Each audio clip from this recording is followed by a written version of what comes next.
Alrighty, hi everybody. Welcome to Trivera Tip Tuesday number 2. This is a follow-up to last week's session where we talked about what local businesses can do to control online presence in the face of COVID-19. So if you didn't watch that session, be sure to go back and check it out. We had some really good tips about what Google was doing last week. One thing I do want to mention is if we freeze, everybody's having bandwidth problems, so please excuse us. We will manage as well as we can. And you can view all of our Tip Tuesdays on the Trivera YouTube channel. So today we are going to be talking with Trivera's project manager, Chelsea Anderson, and we're going to talk about working from home. So Chelsea, can you say hi to everybody? Hi everybody, I am Chelsea Anderson. I am the Director of Client Resources at Trivera. I'm responsible for managing the team's workloads as well as making sure that tasks get completed on time. Perfect. So Trivera has been working from home for years. We've always had people flexing in and out of the office. We've had remote team members located all over the United States. And so for us, remote work is nothing new and something that we're very used to. So this wasn't too difficult for us, but we even do have to admit that we've never had the entire office out all at once. And so we've experienced a bit of a learning curve, and we thought, just given our experience with working from home, as well as what we've learned in the last couple of weeks, we thought that we could share how you can best manage your work from home environment. So we have a few tips to share with you today. Why don't you kick us off, Chelsea, with the first tip? Sure. So tip number 1 is to set a routine. Try to structure your day the same way you would as if you were going into the office.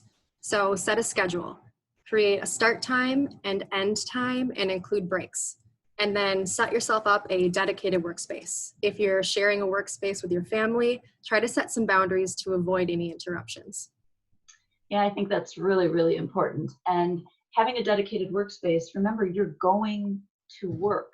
So get up, get dressed, take a shower, do your hair. You don't have to get dressed at the same level that you would if you were going into your office, but putting on real clothes and treating it like you're going to your real job because you are will make a big difference in how you function, how you focus, and how you behave. So step over the laundry.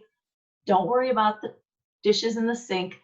Focus on going to work. You can take care of that when you get home, just like you always did when you left the office every day. All right, Chelsea, what's our second tip? All right, the second tip is to create a work plan. So working off a checklist will be essential to staying focused on your high priority tasks and your upcoming deadlines. It also feels really good at the end of the day to look at that checklist and see everything that you've accomplished. You should also be aware of time management. Measure where your time is being spent to stay on track and not overwork. And then it would be a good idea to appoint somebody as your project manager if you don't have one already. They can keep a master list of all of the company's priorities. At Trivera, I use a master list to check in with the team throughout the week on tasks and time, and then adjust any plans as needed. It's important for somebody to keep a master list as well as individual checklists to ensure that nothing is missed, and then make sure that everybody's on the same page. Yeah, that really makes a huge difference. If you don't have a project manager, you might want to appoint someone who can own the task list. You know, for a lot of businesses, a project manager might be something that you have for part of your business, but not for all of your business. And, you know, being on the receiving end of Chelsea's reminder emails to see where I'm at with things and check in on things can be a little interruptive sometimes, but it really matters. And so I have to remember that the reason she's asking is because somebody else wants to know, and I need to complete something so that somebody else can do their job. So it's really important for someone to own that list and to make sure that everything is on track, which actually leads to the third tip, which is over-communicate. So remember that a lot of the things that you know about what your coworkers are doing come from overhearing them, or maybe a remark that they make as they walk past your desk. And you're losing that now because you're remote. So find a way to make sure that you can check in with each other on a regular basis, whether you're using a Google Doc or a project management system like we do. It's really important to keep everybody on the same page and to update everybody a lot. Don't wait until you have something major to say. Do short check-ins and use video chat whenever you can. it's really nice to be able to see each other, and it makes it a lot easier to communicate because you can see when people want to interrupt each other. My brother works on a distributed team for a company. He's been working that way for years, and he said the most effective thing that they do is to use video chat. It also makes a big difference because it's harder to multitask if somebody can see what you're doing. So that can make a huge difference, which leads to our fourth tip, which is using technology. Yes, so technology has changed so much and it's made it easier than ever for employees to work outside of the office. So if you're not using any tools right now, you should look into project management tools or team sharing platforms to keep your team connected while working outside of the office. Here are some communication platforms to look into for conference call, video, and screen sharing. Free options include Google Meeting, Skype, Zoom, Slack, and FaceTime. Some paid options include JoinMe, GoToMeeting, and Microsoft Teams. Also note that right now, some of these paid platforms are actually offering free options. Yeah, and you might want to try a few of them. I just read a stat this morning that Skype uses up 70% from just a month ago. So some of these platforms are actually experiencing technology challenges related to bandwidth or use. This morning, my kids logged onto Schoology, and due to the entire universe logging onto Schoology at 8 a.m., the system crashed. So if one platform doesn't work for you, just try another one. There are lots of options that all work slightly differently. And it doesn't really matter what you do as long as you're doing something. And I think that's really important to remember. I was reading in CIO magazine that a lot of companies aren't prepared for this, obviously. And so what they're doing is they're focusing a lot on choosing the right tool, but it's not about the technology.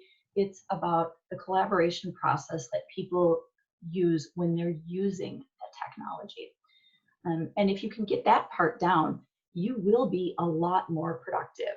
There's a really great TED Talk out there from a Stanford professor. His name is Nicholas Bloom. And he says that at least last year, only 5% of the US workforce was working remotely. Well, now that's up to like 100%. But he participated in a study where they took a Chinese company that had about 20,000 workers, and office space is super expensive where they were located. So they did this experiment where they sent half the workforce to work from home for 9 months to moderate and see what would happen to them. And the results were really interesting. Let me share my screen with you so you can see. Oh, there we go. Okay, so the first thing was they found a massive improvement in output, about 13% more. The other thing that they noticed was they had a 50% drop in the number of people who were quitting the company, which I thought was really interesting. So there is a statistical reason to work from home. You can be a lot more productive. Now, that's not true for everybody. At the end of the experiment, they did give people the option to choose whether they wanted to work from home or to work in the office. And some people who had been working from home elected to come back into the office because they were distracted by their refrigerator or their television or their sofa. And so they felt like they were a lot more productive. But if this is something that maybe you and your coworkers have wanted for a long time, now is the chance to prove that you can do it and you can be a lot more productive. So that's it for our tips for this week. We hope you'll be back next Tuesday at noon, where we will be talking about marketing advice during times of crisis. So how do you change your communication strategy when the plans that you've laid out and have been working towards for so long are just completely inappropriate in terms of what's going on for the year? So that'll be it. All righty. Well, thank you. Thank you, Chelsea, for talking with everybody today. Yep. And we will see you next week. Bye.